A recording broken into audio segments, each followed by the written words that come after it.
Multitask worker भर्ती, part time multitask worker भर्ती के चौथे भाग आपके प्रश्न में आपका स्वागत है।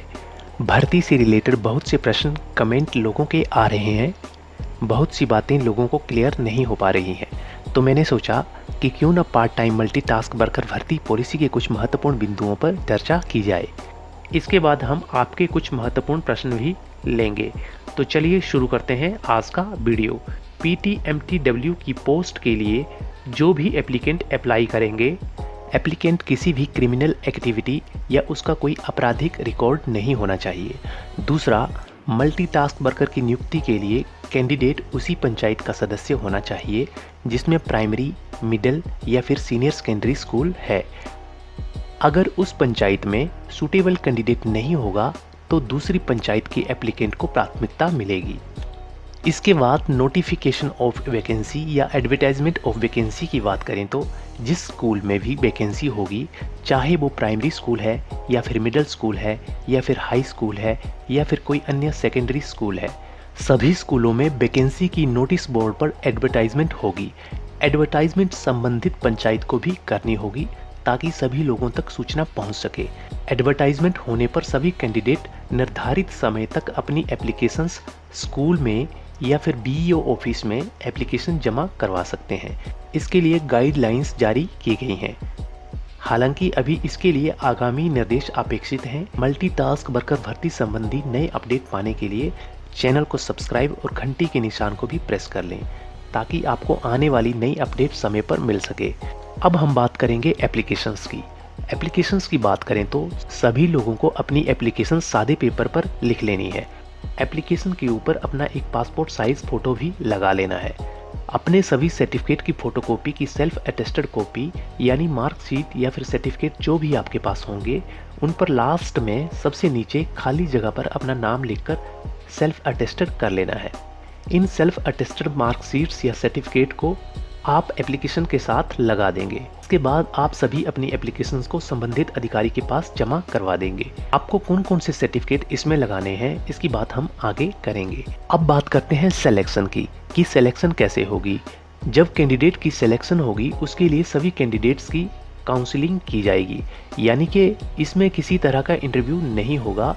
सभी कैंडिडेट्स को उनके सर्टिफिकेट या डॉक्यूमेंट चेक करने के बाद डॉक्यूमेंट्स के आधार पर अंक मिलेंगे।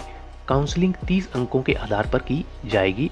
30 अंकों में जो व्यक्ति अधिक से अधिक अंक प्राप्त करेगा, कमेटी उसकी सिलेक्शन मल्टीटास्क वर्कर के पद पर करेगी। हर स्कूल की अलग अलग काउंसलिंग की जाएगी। इसके बाद हम बात करते हैं सर्टिफिकेट की। सर्टिफिकेट और अंकों की बात करें तो सिलेक्शन कमेटी जिसमें CHT, SDM, स्कूल प्रिंसिपल आदि सदस्य होंगे, कैंडिडेट की योग्यता जांचेंगे और कैंडिडेट्स को काउंसलिंग में अंक देंगे। मेरिट के आधार पर यह अंक दिए जाएंगे जो इस प्रकार से रहेंगे। अगर कैंडिडेट की स्कूल से दूरी 1.5 किलोमीटर है तो उसे 10 अंक मिलेंगे। अगर कैंडिडेट की स्कूल से दूरी 2.5 किलोमीटर है तो उसे 8 अंक मिलेंगे। अगर कैंडिडेट की स्कूल से दूरी 3 किलोमीटर है तो उसे 6 अंक मिलेंगे। अगर कैंडिडेट की स्कूल से दूरी 4 किलोमीटर है तो उसे 4 अंक मिलेंगे। अगर कैंडिडेट की स्कूल से दूरी 5 किलोमीटर है तो उसे 2 अंक दिए जाएंगे, जैसा कि आप स्क्रीन पर भी देख पा रहे होंगे। शैक्षिक योग्यता की बात करें तो 5वीं पास कैंडिडेट को 5 अंक मिलेंगे। 8वीं पास कैंडिडेट को 8 अंक दिए जाएंगे। जिन लोगों की 8वीं की मार्कशीट नहीं है या उस समय बोर्ड की कक्षा नहीं थी तो वे अपना स्कूल से सर्टिफिकेट ले सकते हैं। 10वीं का सर्टिफिकेट भी लगा सकते हैं। इसके बाद बात करते हैं स्पेशल कैटेगरीज की। विधवा या पति द्वारा प्रताड़ित नारियां, असहाय लोगों को 3 अंक दिए जाएंगे।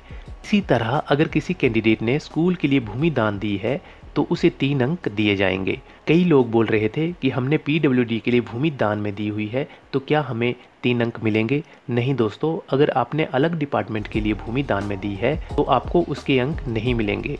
अगर आपने भूमि स्कूल भवन निर्माण के लिए दी है तभी आपको 3 अंक दिए जाएंगे। अगर candidate SC, ST, OBC, BPL से संबंधित है तो उसे भी 3 अंक मिलेंगे। इसमें आपको ऐसा नहीं है कि आप SC, BPL में हैं तो आपको 6 अंक मिलेंगे। इसमें आपको 3 ही अंक दिए जाएंगे, चाहे आप 2 कैटेगरी को बिलोंग करते हो। इसके बाद अनएम्प्लॉयमेंट या बेरोजगारी, यानी जिस घर में कोई भी सदस्य सरकारी नौकरी में ना हो तो उस कैंडिडेट को भी 3 अंक मिलेंगे। अब जो कैंडिडेट या स्पेशल कैटेगरी के लोग हैं जिनका नाम इस लिस्ट में नहीं आता है, तो आखिरी अधिकार सरकार के पास है कि वो नियमों में अमेंडमेंट कर सकती है। अब बात करते हैं वेतन या मानदेय की। वेतन या मानदेय की बात करें तो मल्टीटास्क वर्कर को 5,625 रुपये मासिक मिलेंगे, जो कि 10 महीनों के लिए दिए जाएंगे। यह एक ग्रांट इन एड के रूप में होंगे जो सरकार द्वारा समय समय पर जारी की जाएगी। उम्र की बात करें तो SC, OBC स्पेशल कैटेगरीज को नियमानुसार छूट दी जाएगी। मल्टीटास्क वर्कर को 10 महीनों में केवल 10 छुट्टियां ही मिलेंगी। मल्टीटास्क वर्कर के जॉब प्रोफाइल की बात करें तो इन्हें स्कूल में सभी तरह के कार्य जैसे बच्चों को साफ पानी उपलब्ध करवाना, साफ सफाई, डाक ले जाना, स्कूल की देखरेख करना, कमरों को साफ रखना, बच्चों की देखरेख करना, SMC और विभाग के अनुसार निर्देशों का पालन करना इत्यादि रहेगा। सभी सर्टिफिकेट जैसे डिस्टेंस सर्टिफिकेट पटवारी द्वारा जारी किया जाएगा और तहसील द्वारा वेरीफाई किया जाएगा। कुछ लोग बोल रहे हैं कि पटवारी हमें डिस्टेंस सर्टिफिकेट जारी नहीं कर रहे हैं, तो घबराएं नहीं, शीघ्र ही नई अपडेट होगी। कहीं पटवारी डिस्टेंस सर्टिफिकेट जारी नहीं कर रहे हैं तो इसकी अलग से नोटिफिकेशन हो सकती है। नई अपडेट पाने के लिए वीडियो को लाइक, सब्सक्राइब और बेल आइकन को प्रेस कर लें ताकि आपको आने वाली नई अपडेट सबसे पहले मिल सके। जितने भी सर्टिफिकेट हैं जैसे विडो, अनाथ, स्पेशल कैटेगरी, आर्थिक पिछड़ापन इत्यादि किसी राजपत्रित अधिकारी, गेजेटेड ऑफिसर जैसे तहसीलदार द्वारा जारी किए जाएंगे। Appointment of multitask worker. Multitask worker की अपॉइंटमेंट की बात करें तो मल्टीटास्क वर्कर की अपॉइंटमेंट SMC के साथ अनुबंध या एग्रीमेंट आधारित होगी। मल्टीटास्क वर्कर का एग्रीमेंट हर साल रिन्यू होगा। इसमें फर्स्ट पार्टी मल्टीटास्क वर्कर और सेकंड पार्टी SMC होगी।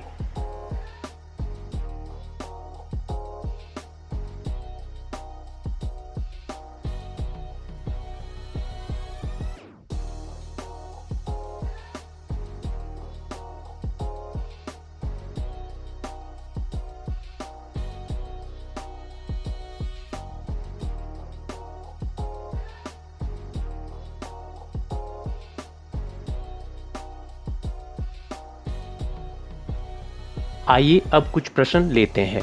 सबसे पहला प्रश्न है रविंदर जी का। रविंदर जी कहते हैं कि सर, मेरी पंचायत के स्कूल में मेरे 21 अंक बनते हैं, लेकिन जो दूसरी पंचायत का स्कूल है उसमें मेरे 27 अंक बन रहे हैं, क्योंकि दूसरी पंचायत के स्कूल की दूरी मेरे घर से मात्र 100 मीटर है, लेकिन जो स्कूल मेरी पंचायत का है उसकी डिस्टेंस मेरे घर से 4 किलोमीटर की है। यह पूछते हैं कि इन्हें कहां से अप्लाई करना चाहिए। देखिए दोस्त, मैं आपको यहाँ कहना चाहूँगा कि अप्लाई आप दोनों पोस्ट के लिए कर सकते हो। इसके पॉजिटिव और नेगेटिव पॉइंट्स मैं आपको बता देता हूँ।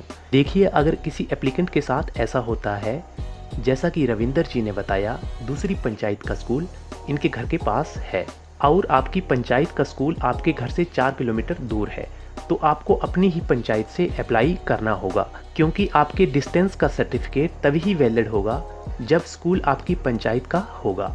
यानी कि जिस पंचायत का स्कूल है आप उसी पंचायत के सदस्य होने चाहिए। ऐसा मल्टीटास्क वर्कर भर्ती पॉलिसी में साफ साफ लिखा गया है। अगर आप दूसरी पंचायत से अप्लाई करते हैं तो आपका सर्टिफिकेट काम नहीं आएगा, आपको डिस्टेंस के अंक नहीं मिलेंगे। अगर बाई चांस जो स्कूल दूसरी पंचायत का आपके घर के पास में है, अगर उस पोस्ट के लिए दूसरी पंचायत में कोई कैंडिडेट अप्लाई नहीं करता है या सूटेबल कैंडिडेट नहीं है, तब आपको इस दूसरी पंचायत से अप्लाई करना चाहिए। वैसे आप चाहें तो दोनों से अप्लाई कर सकते हैं, इसकी कोई लिमिट नहीं है। इसके बाद नेक्स्ट प्रश्न है सुशील जी का। यह बोलते हैं कि इन्होंने स्कूल के लिए भूमि दान दी है, उसकी रजिस्ट्री भी स्कूल के नाम हो चुकी है, क्या इनको इसके अंक मिलेंगे? देखिए, अगर आपने स्कूल के लिए भूमि दान में दी है तो आपको उसके 3 अंक मिलेंगे, लेकिन ये देखना पड़ेगा कि आपने कब भूमि स्कूल को दान में दी है। 1 साल पहले दी है, 6 महीने पहले दी है, या फिर पॉलिसी की नोटिफिकेशन आने के बाद भूमि स्कूल को दान में दी है। इसके बाद अगला प्रश्न है सुरेश जी का।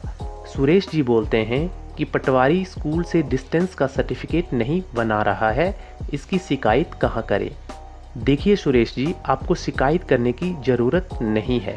हो सकता है रेवेन्यू डिपार्टमेंट के पास अभी नोटिफिकेशन नहीं आई है।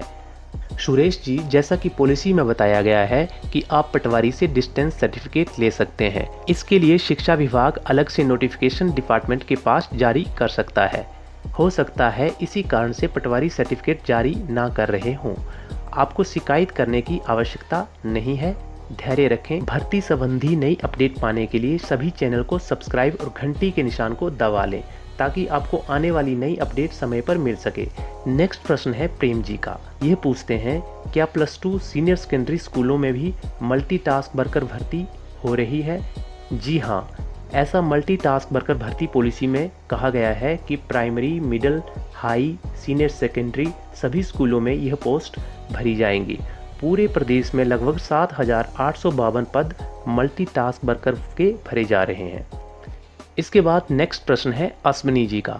इन्होंने शिक्षा सारथी के पद पर कार्य किया है, क्या इन्हें भी 3 अंक मिल सकते हैं?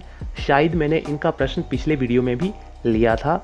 देखिए अश्विनी जी, शिक्षा सारथी और मल्टीटास्क वर्कर भर्ती पॉलिसी दोनों अलग अलग पॉलिसी है।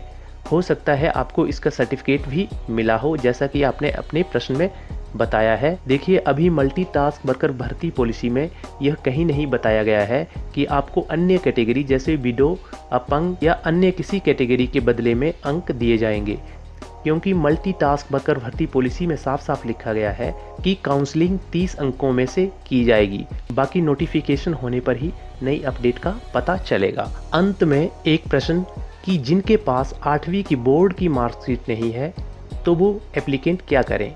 देखिए, अगर किसी के पास 8वीं का बोर्ड का सर्टिफिकेट नहीं है तो आप स्कूल से इसकी वेरिफिकेशन कॉपी ले सकते हो। आप सभी मैट्रिक का सर्टिफिकेट भी एप्लीकेशन के साथ लगा सकते हो।